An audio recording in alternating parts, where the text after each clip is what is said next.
ఈ పాప ధనవంతుడి జాతకం చదివిన తర్వాత ధనవంతుడి 7 భార్యలలో ఒకరు మగవాడని చెప్పింది. కానీ ధనవంతుడి జాతకం ప్రకారం ఒక వారసుడిని పుట్టించడానికి 7 మహిళలను వివాహం చేసుకోవాలి. ధనవంతుడు ఆమెను తప్పని చూపించేందుకు అందరిని పిలిపించాడు. తను నిజం నిరూపిస్తే 1000 బంగారు నాణేలు ఇస్తా అని చెప్పాడు. ఆమె మాయా వేళ్లతో గాలి రప్పించింది. అందరి బయటి దుస్తులను ఎగిరిపోయాయి. ఆమె కళ్ళు ఒక మహిళపై పడ్డాయి. ఆమె భుజబలం మగవారిని పోలి ఉంది. ఆ వ్యక్తి ఆందోళనతో వివరించగా అది కేవలం సంవత్సరాలుగా మార్షల్ ఆర్ట్స్ శిక్షణ వల్లనని తేలింది. కానీ అమ్మాయి దానిని నమ్మలేదు.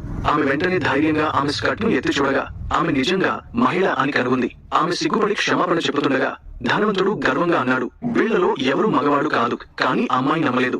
ఆమె వెంటనే మాయా ఫ్యాన్ సృష్టించి అందరి స్కర్ట్లను ఎత్తింది.